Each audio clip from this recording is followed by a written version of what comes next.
പുതിയ നിയമത്തിൽ പല രീതിയിലുള്ള ആളുകളുണ്ടെങ്കിലും തങ്ങളുടെ കള്ളത്തരം കൊണ്ട് ദൈവകോപം ഇരന്നു വാങ്ങിയ ഭാര്യ ഭർത്താക്കന്മാർ അധികമില്ല.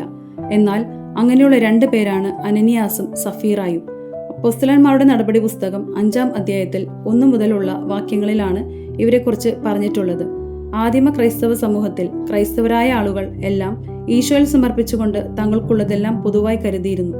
കൂടെയുള്ള സഹോദരങ്ങളെ സഹായിക്കാനായി അവർ തങ്ങൾക്കുള്ളതെല്ലാം അപ്പോസ്തലന്മാരെ ഭരമേൽപ്പിച്ചിരുന്നു.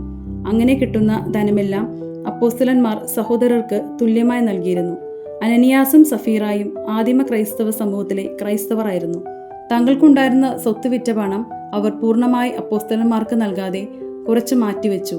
തങ്ങളുടെ സ്ഥലം വിറ്റ് കിട്ടിയ പണം പത്രോസിനെ ഏൽപ്പിക്കാൻ തീരുമാനിക്കുകയും അനനിയാസ് ഒരു ഓഹരി മാറ്റിവെച്ചുകൊണ്ട് പത്രോസിനോട് ഇത്രയും പണമേ ലഭിച്ചുള്ളൂ എന്ന് കള്ളം പറയുകയും ചെയ്തു.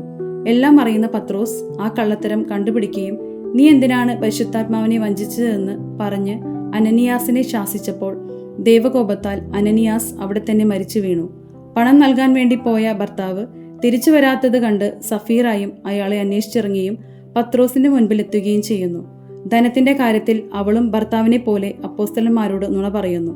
കർത്താവിന്റെ ആത്മാവിനെ പരീക്ഷിക്കാൻ നിനക്ക് എങ്ങനെ സാധിച്ചു എന്ന് പറഞ്ഞ് പത്രോസ് അവളെ ശാസിക്കുമ്പോൾ അവളും ദൈവകോപത്താൽ അവിടെ മരിച്ചു വീഴുന്നു. ഇത് സഭയിൽ മുഴുവനും ഭയത്തിന് കാരണമായി തീരുകയും ചെയ്തു. ദൈവവചനം അപ്പോസ്തലന്മാരുടെ നടപടി പുസ്തകത്തിൽ സാക്ഷ്യം നൽകുന്നു. ഈ 2 പേരും നമ്മളെ പഠിപ്പിക്കുന്ന കാര്യം എന്താണ്?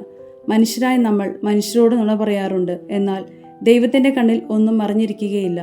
2 പേരും നുണ പറയുമ്പോൾ പത്രോസ് അവരോട് ചോദിക്കുന്നതും ദൈവത്തിന്റെ ആത്മാവിനെതിരെ എന്തിനു നുണ പറഞ്ഞു എന്നാണ്.